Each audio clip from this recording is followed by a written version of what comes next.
Good afternoon and welcome, ladies and gentlemen. This is Hagerty's seminar with our valuation experts. We're going to be your wingman for the Pebble Beach auctions this weekend. We've got a fabulous panel joining us today.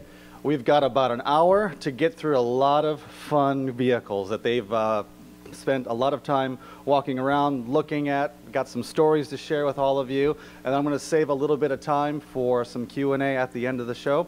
My name is Adam Martin. I'm going to be the moderator today, and I'm going to do my best to keep these guys, well, playing nice and staying on task. So we're going to get right to the main event and talk about some great cars that are for sale here this weekend, and let's take it away. We've got a beautiful 71 Porsche 917, and I think this is one of Donald's favorites. It is. Everybody who knows me knows that I'm an Italian car guy, and one of the first comments that I received from my fellow panelists was, this is interesting. Why the heck is he looking at Porsches? And I think that from a pure valuation standpoint and sort of an analysis of the market, there couldn't be a more fascinating place to start. The 917s are arguably the most important Porsche race cars ever built. They really established Porsche as a frontline championship sports car racer manufacturer, although they had been the class winner, the class king for certainly decades before that. And the interesting thing about this also is that it touches on two of the most important things about collecting. Because in collecting cars, or just about anything these days, you want to have originality and history. And with any race car, you get a choice of one or the other. These Porsche 917s are really important cars. Almost every one of them has been crashed and rebuilt at some point.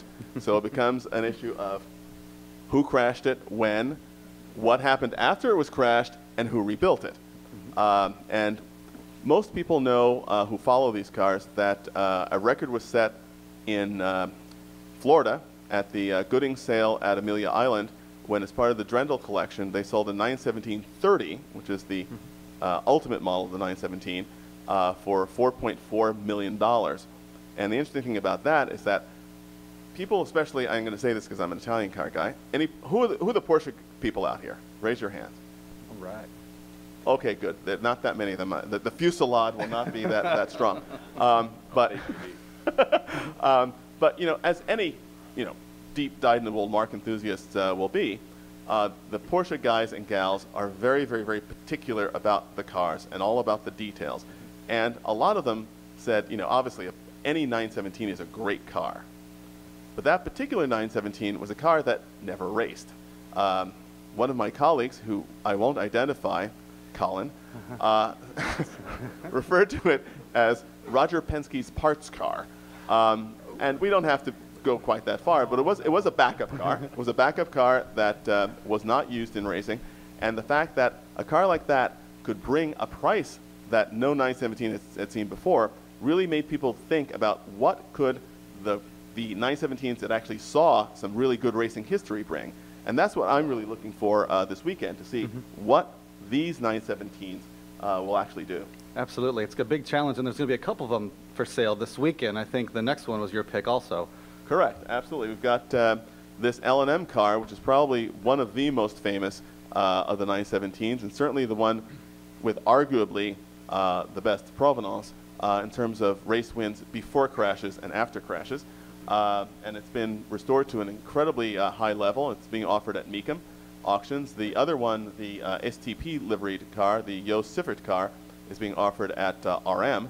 And it also has a great history and a great story, and it too was wrecked and put away, but rebuilt, and all with the blessing of the Porsche factory. Actually, in rebuilding one of these cars, you have to have the blessing of the Porsche factory, because there's no way you can get some of the information about how to rebuild one of these without having that blessing. So with that in mind, I think it'll be a very, very interesting exercise to see what happens. One final thing, and I'll let everybody else take over. Another thing which seems to often drive collectability is usability. And the 917 is a completely unusable car. Most of the people who can afford to buy one could never drive one. They were incredibly scary when they were new to the people that drove them, and they're still scary now, even detuned. So it's the kind of car that you either buy and put in your garage or in your living room as sculpture, or you have to make friends with a lot of really great leading edge race drivers who can take it out and do demonstration laps in it at an event. So it's not a really sort of hands-on, this is my car, I'm going to take it out and have a great time with it. I get scared just listening to one of those things idle in the pits. I mean, it's just a dangerous vehicle, but gives you those fun goosebumps that you always want to have. So. And that first Porsche, by the way, was the inspiration for the Dyson vacuum cleaner, I believe. So. Working properly. Keeping in the Porsche family with all of our fans in the audience today, our next pick is a beautiful little Speedster. Yep, this is the ex-Jerry Seinfeld car, and I think everybody knows the history of the Porsche Speedster. It was the loss leader. It was the car that Max Hoffman came up with, $29.95, I think they were new, just under $3,000. And it's got the lovely low windshield, side curtains, and really rakish top. And lo and behold, it's the most desirable 356 body style right now. It was not that long ago, Dave, when we were looking at these cars and thinking, wow, 125 for a Speedster, you know, 150, 180. How high can these cars go? And the common thread between the two cars that I picked, the Speedster and the Aston Martin DB5 that we'll look at later, is we're really just sort of looking at where the top of the market is for these two cars. I mean, it's a car that's already sort of, you know, had that rocket ship trajectory in terms of appreciation. We were all, I think, shocked in Scottsdale to see a pushrod, you know, a non-4-cam Speedster break $300,000. And now we've got a car that's estimated at between $300,000 and $400,000. Dave, we both looked at this car yesterday at Gooding, and it's a lovely car. It really is a true #1 car. But you know, I'm wondering whether we're ready to see, you know, a pushrod Speedster worth $400,000.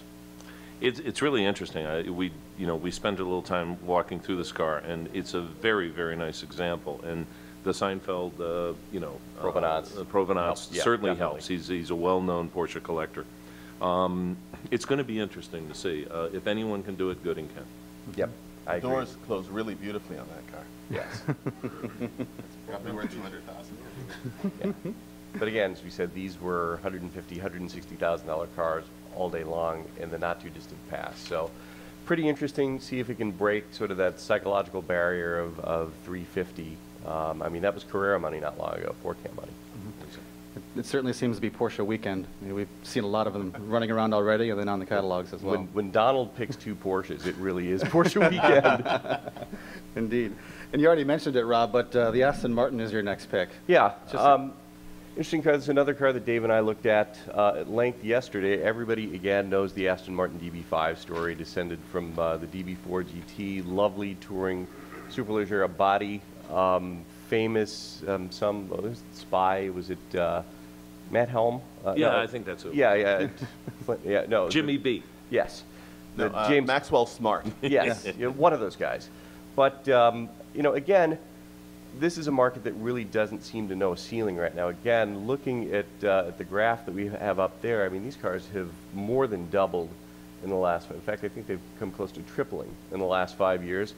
And they really don't seem to know any ceiling right now. And I have to confess, I'm a little bit puzzled, other than the James Bond mystique. I mean, this is really, this is twice a Ferrari 330 GTC. This is double Daytona money.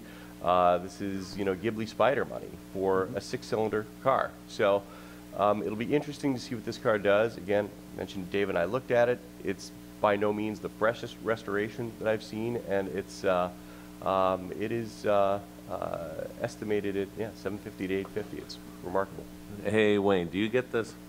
Do you understand this market? Not at all. I don't either. I mean, it's just, Donald? I like it, but Not even a clue. Colin? Randy? Negative. Yeah. what's the price guide give?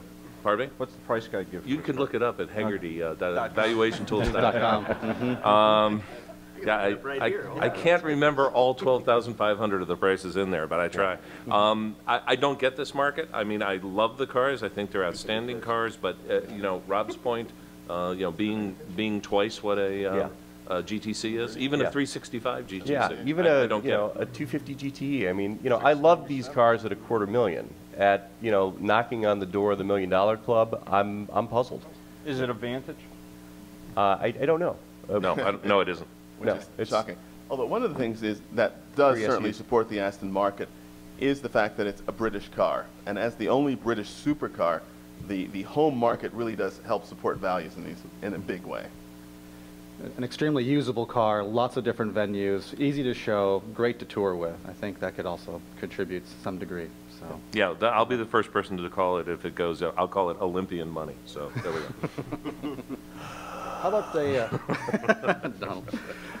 Maybe a more practical car, I think, amongst the giants here on the Monterey weekend is this wonderful new Jaguar coming up. I think Randy has a few comments about this one.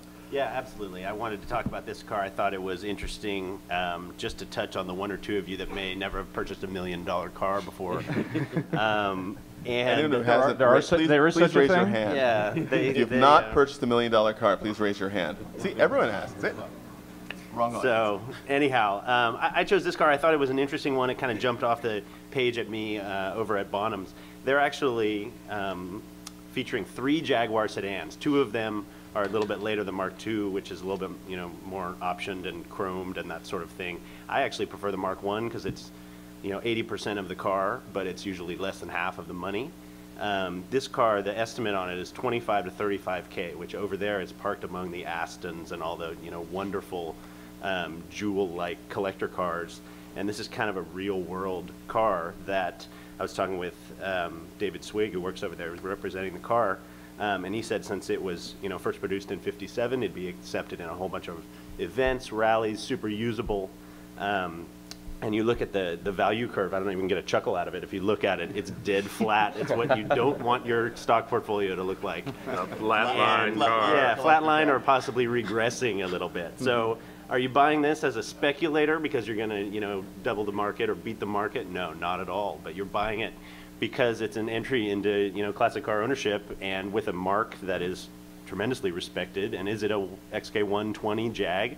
No, but does it need to be? It has the 6, it has an overdrive manual trans, it has my favorite color combo on the car, which is a non-metallic light gray with an oxblood interior. And I think it's really slick. And if you've heard of the Goodwood Revival event that is held in the UK, there are 2 races there that bring everybody in the audience to their feet. And one is the super high dollar DB4 GT, you know, 250 short wheelbase, you know, the mega $1 million cars.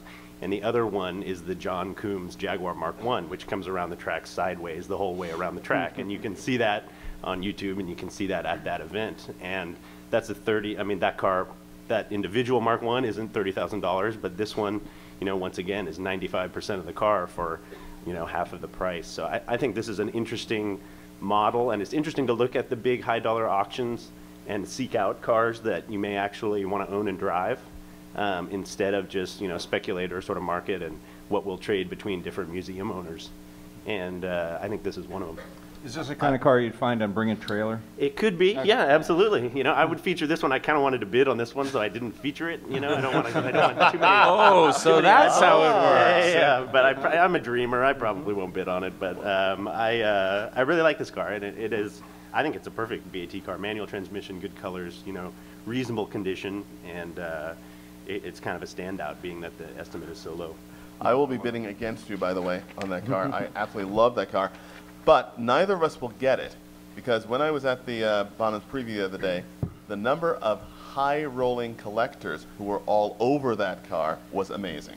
You know, and really, we were the Saudi Arabia of these big sedans. They all came here. They survived here better than they did in their home country, and we don't appreciate them like the Brits do. If you go to Britain, there are companies, specialty companies, in South Africa and also in Australia who will put a new driveline in these cars, a new Jaguar driveline in, and these cars can sell for 65 and 85 and 100,000 pounds in England, and they appreciate the cars much more than we do. We have all the good ones, except for the ones that that we have that are on the East Coast, which are mostly all the plastic replica of that same car. So, hey, Dave, was it Vicarage that was doing these Vicarage back in the carriage. 80s? Yeah. I remember and they were 65,000 pounds back then. Right. I remember my father's not a car guy at all, and we went to England and he saw a Mark II and he saw the Vicarage ad and he went, seems reasonable.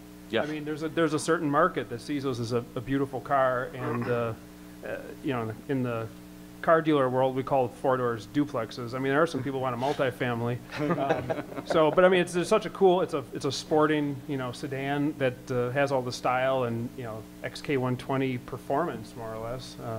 But Many yeah, I mean, very cool people like four-doors. and I like how you point yourself out as a cool guy. It's good when you have to mention it. No, sorry. I was pointing to Randy. Randy was pointing to me. So there you go. Oh, you got a little fan club. I think it's a car that if you spend a week with it, you totally fall in love with it and never want to get rid of it. So I think they're really great cars. The interiors are just beautiful. The wood and the finishes in the interior. They're luxurious and they're sporty. So after this, it's going to be $100,000 car. Well, Everyone in the room's going to I'm anxious to go see. You guys should check on the bottoms results or attend the auction because, you know, the condition, they don't even claim it's like a 100-point car. You know, they have a later car there that has a, you know, 6-digit estimate on it. But this one, you know, it's kind of a driver, polished up driver. And I don't know if it'll hit the estimate. We'll see.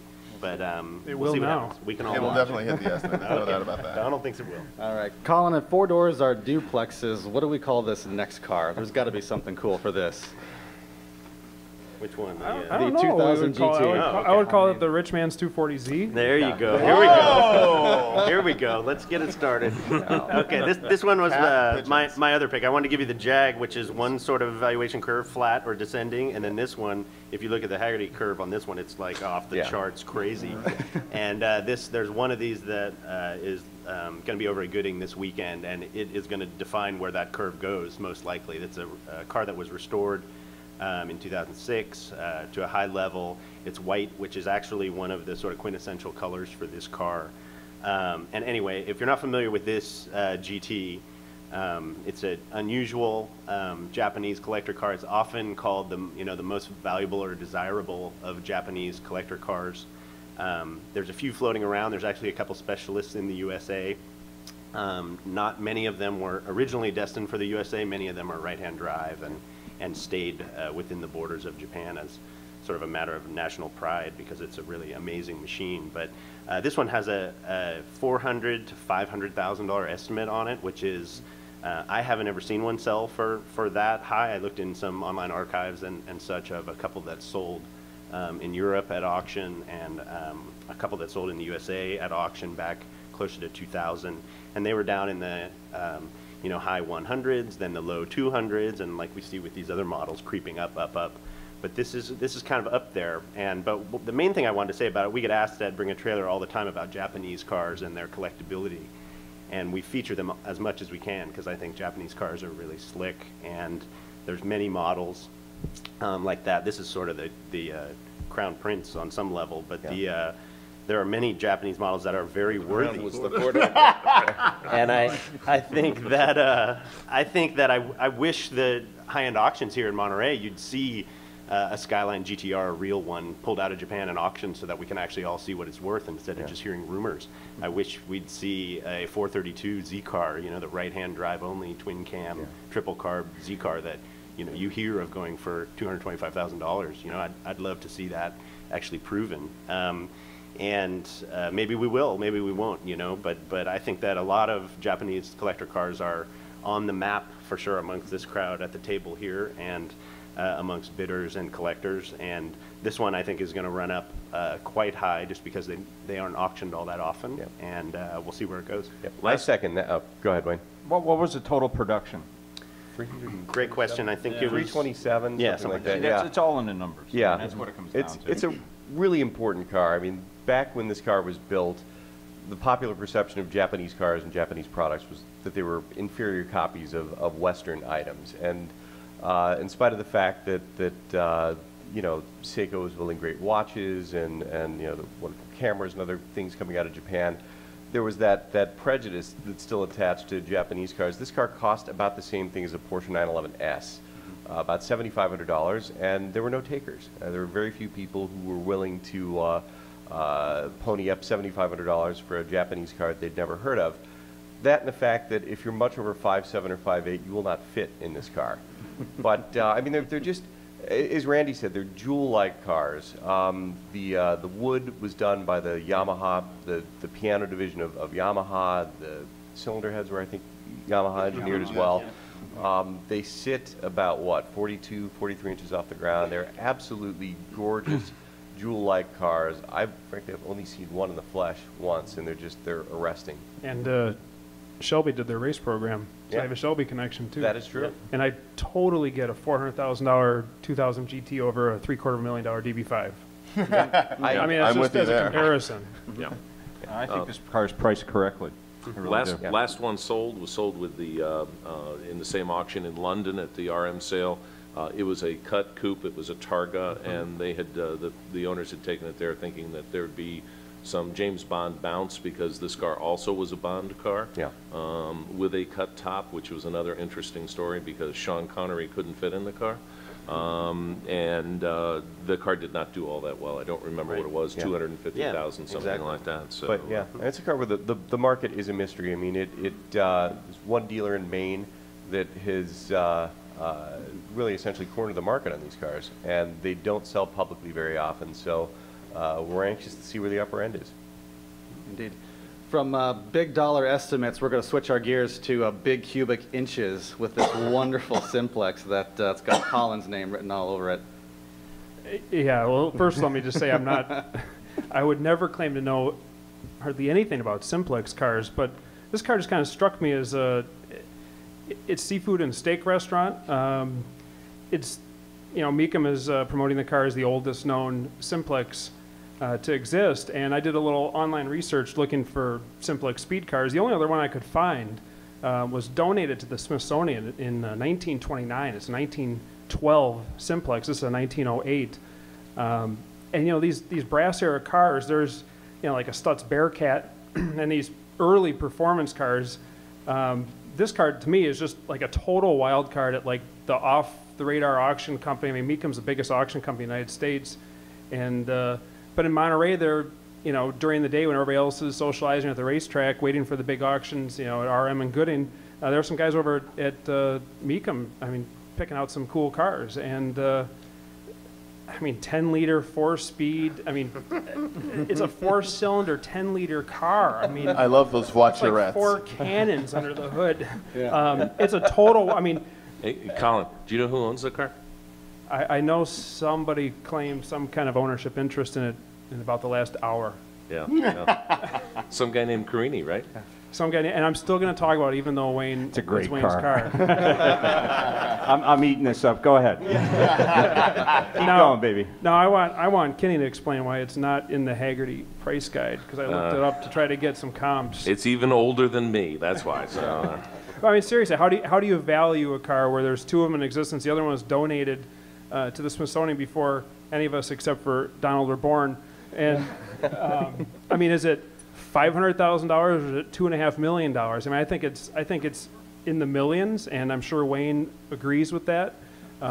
He's probably thinking it's 5. I think it's maybe closer to 2. But like I said, it's just a neat car at a really neat venue to see what happens. I mean, it could be the most interesting sale of the weekend. That's why I picked it. Yeah, I put that Cobra emblem on it, and I think that's what drew its interest. I'm just jealous because it has more cubic inches. It's a wonderful car. I was able to drive it yesterday for 15 miles, and it's just such a thrill to drive such a big beast like this. You know, it's got 600 cubic inches, and it's 50 horsepower, but yet once you get it going, it really rolls along really nicely. It's you know, brass cars, I think, are really come up in value. I mean, 10 years ago, brass cars started falling in value, and I finally said, man, someday I'm going to get to own a brass car finally, and then, of course, I was a little too late. I've got some ownership in this car with a partner of mine, and now that we've got it completed, it's going to go to auction because it's just too good for us to keep. We hope that it goes to somebody that's got a large collection and can enjoy it, and then we can take the profit and go out and buy a cheap brass car. But isn't that kind of how always how a market will go? You'll have these brass era cars that you had a certain group of people buying, controlling the brass era market, and those people, you know, people age. They died. They died. Yeah. Yes.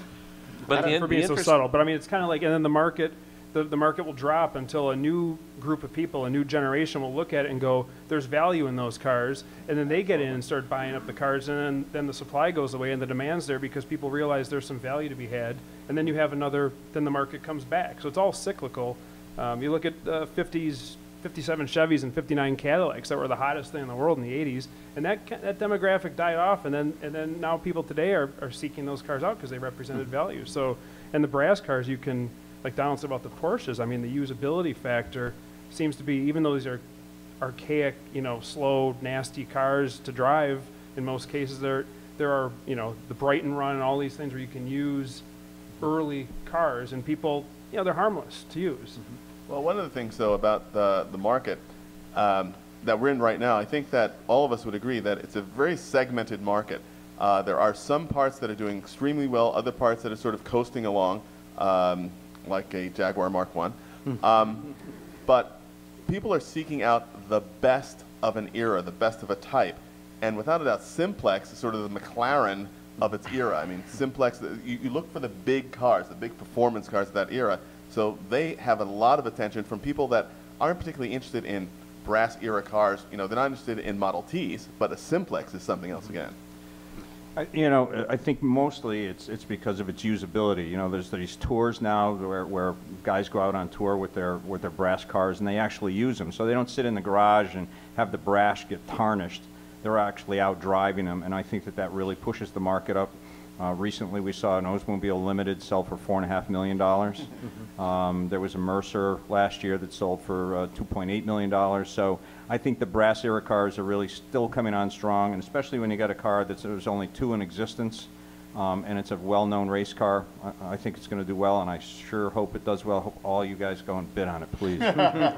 Wayne is offering a lifetime supply of Brasso and Bosch spark plugs. So the successful bidder, you can watch it on Velocity. Bosch Magnetos. And it'll be featured on an upcoming episode of Chasing Classic Cars, all the better. And that was on what channel? Velocity. Oh. 10 o'clock Tuesday nights. Depending on what time zone you're in. Mm-hmm. Exactly. All right, we're going to keep switching gears and talk more about horsepower and go right to the big shiny red taste of Collins Cobra up here. Yeah, there's the 427 Comp Cobra at RM. I'm curious to watch this one. The factory Comp Cobras have always done obviously extremely well. They're the best of the breed. The 427 Comp cars were never successful in period. They missed SCCA homologation, so they were kind of stillborn right from the beginning. So they were a privateer effort. They didn't have the race success that the small block comp cars did. So they've always been down in the value department. So seeing this CSX 3014 that's selling at RM with an estimate of $1.5 million to $1.8 million, it's a really good car. Has a nice clean history for a competition car. It's as good of a history as you can expect.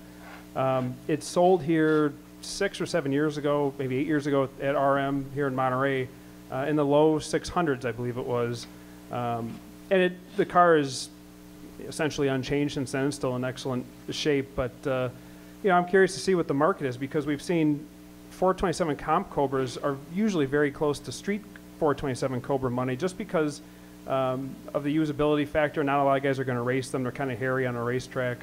And the small block comp cars, I mean, you're going to get a small block factory comp car Ken Miles drove or Bondurant drove. You're not going to get a 427, a regular 427 comp Cobra that has some famous race wins under its belt. So they're estimating the 427 comp car, nearly the same as this small block comp car that's actually was converted at Shelby from a street car into a comp car. So it's very interesting to me. We'll see what happens, what a factory 427 comp car, if the value, because none of them sold publicly that recently. So Cobras are on a run right now, and we'll see. I'm curious to see what it does.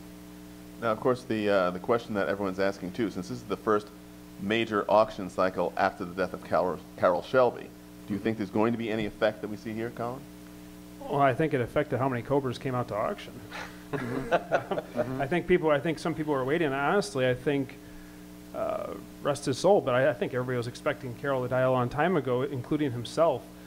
So the bump, I think, came a long time ago. I don't think we have this bump after Carroll Shelby's passing that people were expecting. I think the speculation leading up to it drove values more than the actual occurrence of him passing. So There's a lot of Cobras here on offer. Last year, I think there were 1 or 2 Cobras on the peninsula for sale.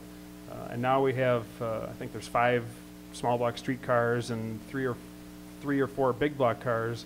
That's a lot of Cobras in a pretty concentrated area. So it's brought a lot of buyers out.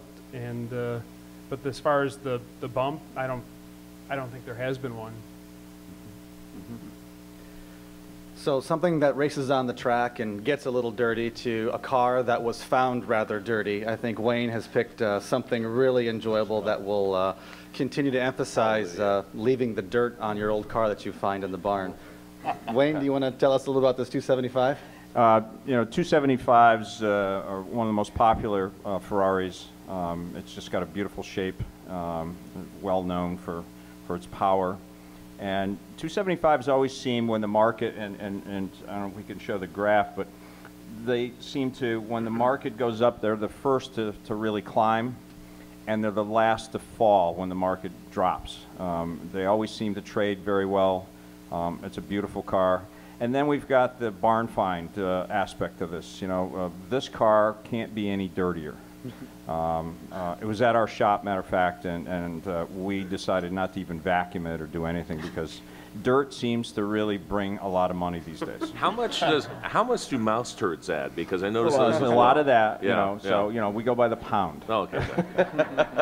Do you get those imported or the domestic ones? No, that's domestic. It's not the Italian mice. No Topo Gigio here.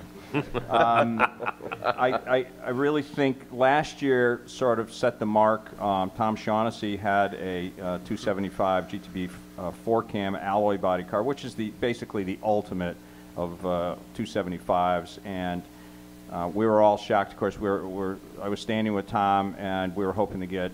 He was hoping to get 900,000, maybe to $1 million, and then it just shot up. And what was really impressive, I think it sell for $1.4 million at the Hammer. And what was impressive is that a real true collector that knows what he's doing was the buyer. And we all looked and said, well, what's he thinking? But I think he knows what's going on, that when you find a real true barn find, a car that hasn't been touched or messed around with, it brings value, and I think that's what we have here. This is a 2-cam long-nose torque tube car, which is basically right there, except for it doesn't have the 4-cam engine in it. Yeah. And when you find something that has never been really messed with, I mean, the car's been painted once, but other than that, it's totally original. That's really cool. Wayne, as a restorer as well, do you spend a lot of time with customers trying to educate them between the difference between a preservation car and a barn find, which is a great candidate for a restoration? Yeah, a barn find is something that, you know, for instance, this car runs now. We got it running. It really needs a complete restoration. And so this I would categorize as a full restoration car, not something to preserve. It's just a little too far gone. Yeah. But the good thing is it's got good bones, as we say, and you know what the car really is. You're not guessing because it's been restored 7 times and you didn't know if it was an accident or what the condition was. Here you know exactly what's going on. So because of that, I think it'll do very well at the auction. I'd like to ask other panelists, do we all think barn finds are here to stay? Or is it the preservation cars that are going to rule the day? Rob? I think it's the preservation class cars that are going to rule the day. Barn finds are a novelty. Everybody likes feeling like the person who discovered King Tut's tomb. But the preservation class cars, I think, we looked at that very, very lovely unrestored gray and red XK120 at Gooding yesterday. And had I seen that car prior to making my 2 selections, that would have been one of my selections. I mean, it was just absolutely, completely original. Paint had a lovely patina. The interior was maybe a little bit further down the road than patinated, but it was a great car. And I think that it was estimated at close to what a #1 restored car would be estimated at. Same thing with the red Healey 3000, also at Gooding. You don't very often see, most of the Healeys that you see at auction are Kurt Tanner restorations. They're 100-point perfect cars. This was a Colorado red Healey with the original black interior, and quite honestly, I have not seen an unrestored Healey in a very long time. Very charming. Also estimated at about what you'd see a #1 car estimated at. I think that's right. Yeah, I think the difference between, Rob, you can correct me if you think I'm wrong, but the difference between a barn find car and a preservation car is a barn find car you cannot come out ahead financially. You can't buy a barn find car and restore it. I mean, like this Ferrari. It depends. It depends, right? If you find a Austin Healey Sprite in a barn, you can restore it for 20 grand and be on your way. But to restore a Ferrari, you know, I think you're above the curve on the value when you're done. With a preservation class car, you pull it out, and you know if you touch it, you devalue it, and you never have to spend a penny on it. You never buy any wax. Yeah. You know, you just put air in the tires and put gas and oil in. You drive and it smokes, and people go, "Look at that thing! It's wonderful. It smokes. The paint's crappy." But a barn find car, you're always conflicted because it's like, somebody repaint it. Do I need to repaint it again? Do I need to replace the carpet? Should I have Wayne vacuum out the mouse turds, take all that value away? I think yeah.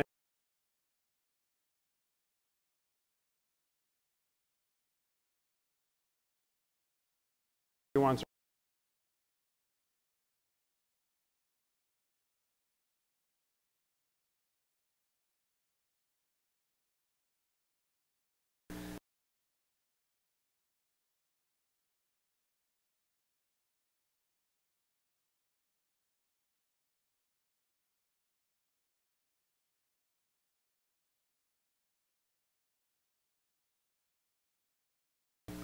There are some cars, and generally I think they're at the top of the market that you can buy a barn find. You remember, was it last year that the Gooding sold a 300 SL barn find, and Paul Russell bought the car to restore. They could actually restore the car and still make money on it, because there is still that kind of margin on it. That's by Paul the time Russell. The car, even paying retail prices, actually. Alex Dearborn and I talked about that. But the other thing is the fact that a preservation car requires a great deal of knowledge and education to find. There are a lot of barn finds masquerading as, and old restorations masquerading as preservation cars, and that takes, you know, really consultation with experts, and also just doing a lot of homework to make sure that you know what you're buying, because you will, in many cases, pay the price of a totally restored car for what is supposed to be a preserved car, and I have to be very, very careful about that. I think moving forward, Wayne is going to continue to push the envelope for us, and he's picked a lovely Tatra, and it's... You know, I love unusual cars. Probably you guys that watch Chasing Classic Cars know that I've got this weird Is that on thing. Tuesday Yeah, nights on Tuesday Velocity? nights at 10 on Yeah, just Velocity. checking, yeah. Chasing Classic Cars. And so I love just the most unusual cars, and so I've chosen this for a couple of different reasons. One's a sentimental reason. Martin Swig was a very close friend of mine. I love Martin to death. He was just a terrific car guy. And this is one of his cars from his collection. So therefore, it's got a special place in my heart. And I've always wanted a Tatra. I can't explain why. You know, I can't explain. Because you were tired of your Davis? There's no reasoning behind it. Fantastic. Anybody that owns a Davis and a Hudson Italia and those kind of cars. Yeah. But it was way ahead of its time. V8 engine, rear placement of the engine, and just aerodynamic. It's got it all going on. 3 headlights. I'm just a pushover for 3 headlights for some reason. Czechoslovakian Tucker. Well, you know, it really is. I mean, you know, I don't see it in the Hagerty price guide, though. I'm a little concerned about Quite that. odd. I don't understand that either. So, but maybe after this weekend, we'll see it in there. Look again, it's there. Is it really? Yeah. I'm sorry, I misspoke. After all, the Hagerty price guide actually is an unbelievable tool. It's the only one that has a Hudson Italia, I must say. So I appreciate that. Of course, there's 25 of those cars made, so Dave went off on a limb putting that in the book years ago. By the way, you owe me the other $100 for keeping it in there for your good. car. So. Yeah. I think, though, the catalog estimate's a little high on it. Hopefully, it's something that I'll be able to buy for about $1.25. Well, with the condition, there is some condition problems with that car. There is. I mean, Martin wanted to make sure that the car ran well, so you know, he went through the mechanics of the car. There's some cosmetic issues with the car, but still, it's a kind of a car that you could take on tour, you could enjoy it. How many people in the audience have ever seen a Tatra? Cool. How many This is a people good would like to buy a Tatra? All right. One guy. That's the guy's You're going to my be bidding man. against you. There you are. My competition.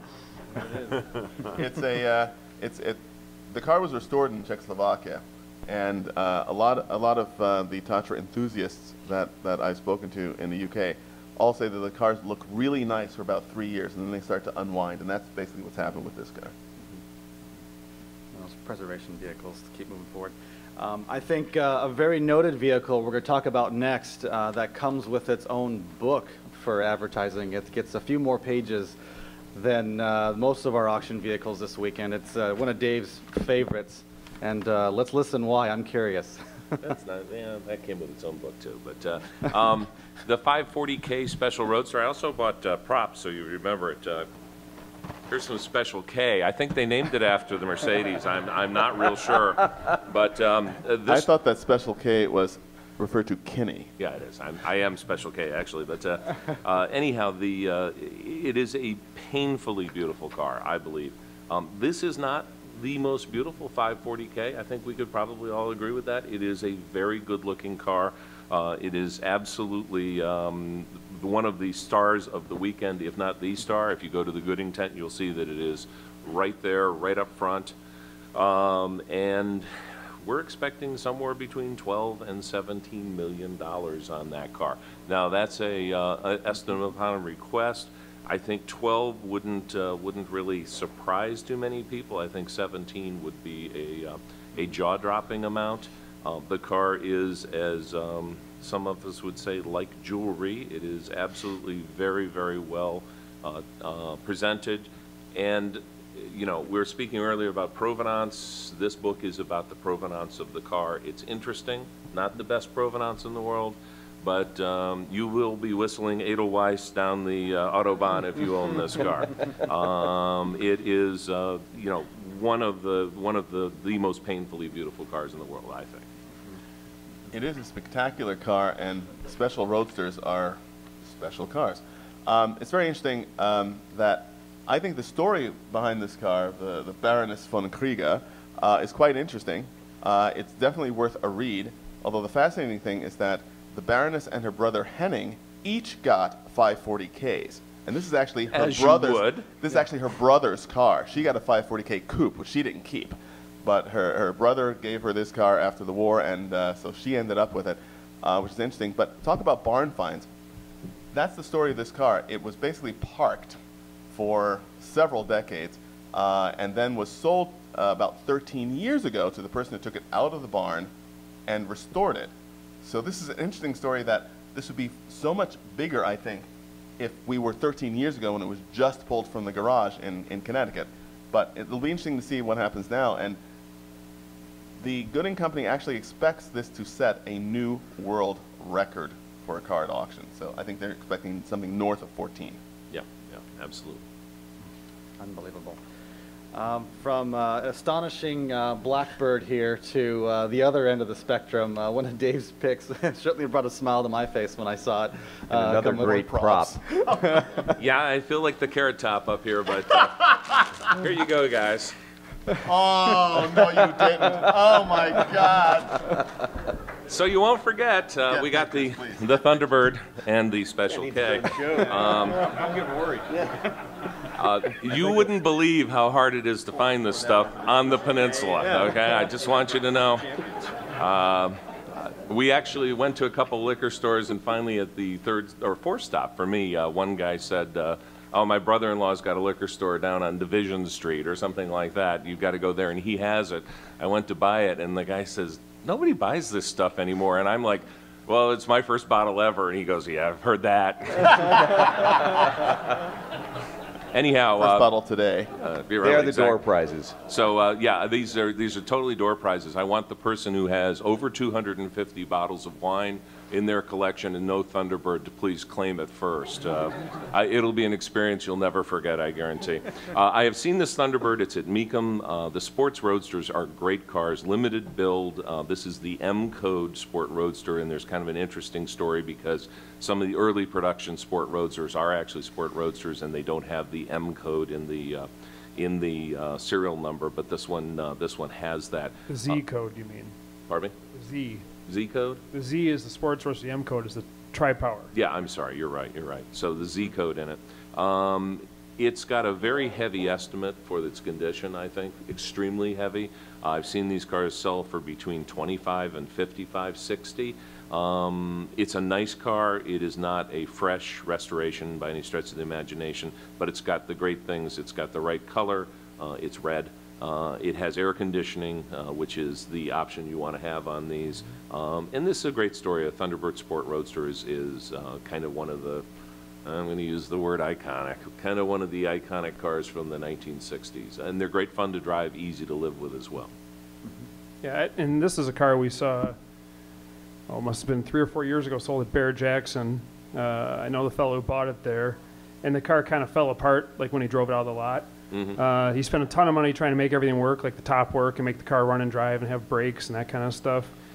He brought it to, I think he paid in the 60s for it at Barrett Jackson in a bitter bar moment. And then he brought it to Russo this last January in Scottsdale, and nobody bid. They were standing there, and they ran to like 40 grand trying. Nobody bid at all. He wanted 50 for the car, and I think now it's changed hands again. Cool car. I mean, a tri-power, sports roadster is a rare car, and I think this is another one of those cars that's cyclical. They kind of had their moment when they were $100,000 cars. Now I think they're on the downswing. I mean, they're ultra low production car, great car. I don't agree with Dave. They're easy to take care of. They are like any 60s Ford. They leak oil all over the place, and they're awful. They're so complex. But really cool car, but like you said, the condition's not there, and to restore one of these, it is head wound time if you want to restore a sports roadster. Maybe I should change that. The only car I've ever owned that caught fire was a 62 Thunderbird, but a bottle or two of this will make it all better, I promise. If the only car you've ever owned that ever caught fire was a 62 Thunderbird, you should have bought my Maserati Quattroporte 3. I heard that did burn. Gentlemen, I'm at a Hagerty Insurance seminar. I can't does- say anything. Hagerty will insure against fires. Yes, that's right. Gentlemen, we've all been on the peninsula for a couple of days now. We've made our rounds. Do you have any closing remarks about optimism, quality of the cars? What are you feeling this weekend? What are you excited about seeing? Feel free to answer at random. Well, one of the interesting things is that I've been chatting with a bunch of people, among whom was Bill Warner, the chairman of Amelia Island, and he put it in a very succinct way. He said, Donald, there's $300 million worth of cars to be sold here this weekend.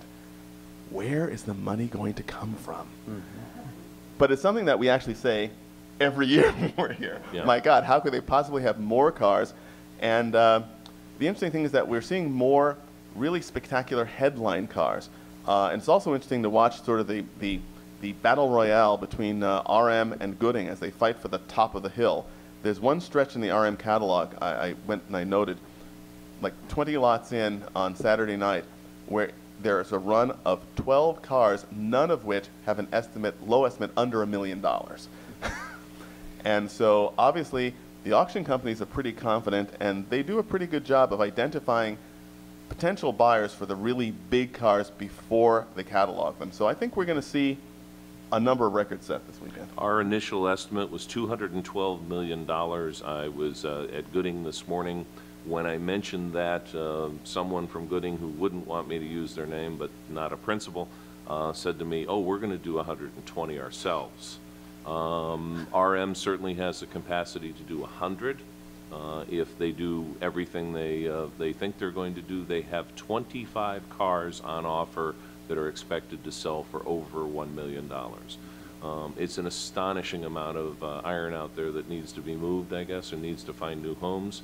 I am also looking at the cars at Mecum and the cars at Russo, those that mere mortals can afford. I want to see what happens there.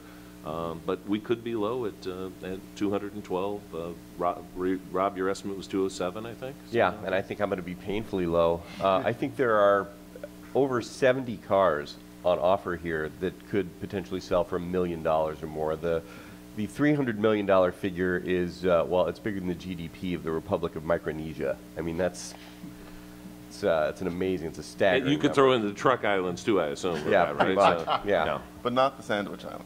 No. I think every year we see so many great cars coming to auction, and it grows and grows, and we always think it can't go any bigger, it can't get any bigger, but it always does. The quality of the cars is spectacular. You're seeing barn finds now, you're seeing preservation cars. I don't think there's an end. I think automobiles are a great investment. They certainly do better than the stock market or your CDs at your bank, and you can go out to the garage, you can touch it, you can feel it, you can go for a ride. It doesn't get any better than this. It's art that's usable art, and I think there's nothing but a great future for the collector car industry. Indeed. Colin, Rob, Yeah, Randy? I think, well, I'm with these guys, obviously. I think the amount of cars and the quality of cars that are out here, it's just staggering. I mean, it's such a concentrated weekend. It's not like, you know, auction week in Arizona where it's spread out. I mean, we're talking, you know, 3-4 days here if you count in Russo and Mecum. I mean, there's the dollar total and the square footage of the peninsula here that we're on. The quality is outstanding. I mean, there's so many good cars here this year.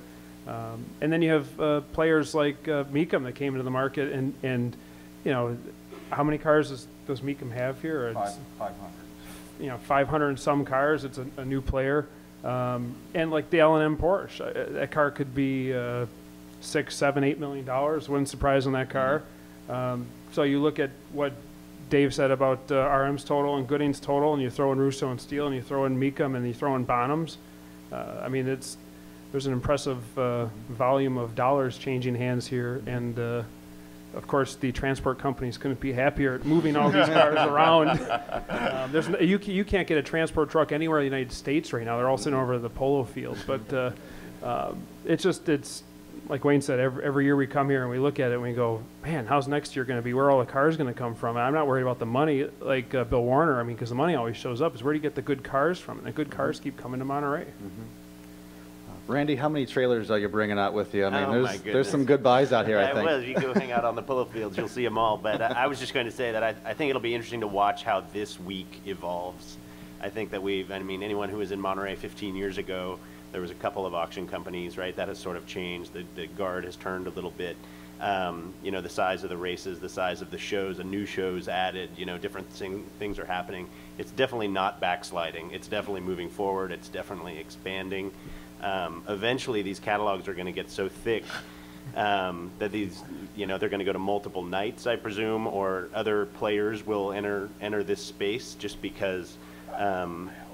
I think they will, guys. You guys are going to have to hit more hotel locations, you know, for the previews. I know where they sell the Thunderbird now. I'm fine. Yeah. So anyway, I just think watching that will be interesting, you know, and to Wayne's point and the way that these, you know, collectible art pieces, usable art pieces are appreciating, that's the only way that it can go, because as a Speedster becomes $500,000, $600,000, a 356B coupe that is 40 grand, you know, is going to be a $90,000, $100,000 car, and it's all just going to, you know, drag the market upwards. And so we'll see a lot more players, we'll see a lot more auctions, we'll see a lot more activity and listings, and I think it will be, you know, fun as either a spectator or someone who is engaged in that. Indeed. Rob, anything else you want to drop? No, I mean, for me, this weekend, all the major questions about the market have been answered. In 2009, right after the economic meltdown, the question was, well, how's the top of the market holding? 2010, you know, how's the middle of the market looking? The gull wings and the 275 GTVs. 2011, it pretty much trickled down to the entry level of the market. So all those major systemic questions about the marketplace, the health of the market have been answered. We're just sitting here speculating now about, you know, is this Aston Martin going to be an $850,000 car? Is this Porsche Speedster going to be a $400,000 car? But the big questions have been answered, and, you know, I think we're just going to sit back and look and see what the final dollar figure is going to be. Excellent, excellent. We've had some wonderful graphs and visual aids this presentation, and these are all available online at Hagerty.com/valuation tools. You can look up any vehicle you want, see those trend lines. In fact, there's an area where you can build your own garage or a portfolio of assets and trend all your favorite cars or the ones that you have in the garage. And to kind of help continue being the wingman for you this weekend, in your goodie bags that you have, each of you are getting a complimentary edition of our current price guide, but also has instructions how you can get on the subscription list for those. And if you carry an iPhone and more tech savvy like my generation, we have an iPhone application that you can download for your phone or iPad.